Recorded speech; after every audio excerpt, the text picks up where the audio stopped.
merong sibuyas. Ayan. Then, ito yung halo. Carrots. At ito yung tulingan na, isda. Ayan. Inano talaga siya, dinurog-durog, hinimay-himay. Ayan. Then, ito guys, lalagyan din natin siya ng tokwa. At syempre, hindi nawawala ang bawang. Ayan. May sibuyas, may bawang. Then, ito guys, familiar ba sa inyo to? Ito yung tinatawag na celery. Once na naglaga kayo ng karning mga buto-buto, maganda to pang halo. Ayan, celery. Slice lang rin siya ng pino. Ayan, abangan ninyo yung paggawa namin. So, ayan guys. Ito yung tofu, tokwa.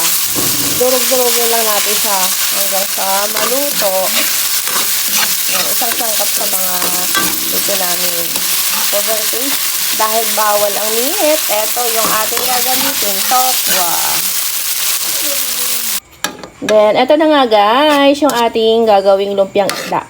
Yung ating lumpiang isda na may, na may tokwa, na may carrots, na may, syempre hindi mawala ang bawang sibuyas, igigisa mo yan. Tokwa, tapos carrots, tapos meron siyang pamienta, hindi rin mawawala dito yung celery. Ayan, ano pa ba? Ayun, yung mga pinakita ko kaninang mga ingredients siya na to lahat. Ito na, pinaghalo-halo. Then, papakita namin sa inyo yung pagbalot.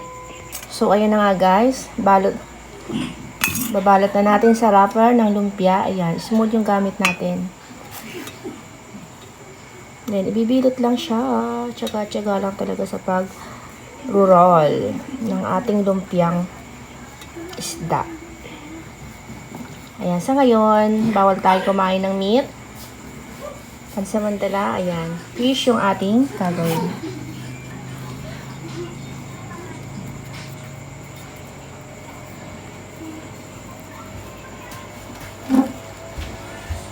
Then, ayan na nga guys, ito na yung ating roll na lumpia mamaya. Napakarami niyan. Marami pa tayong magagawa.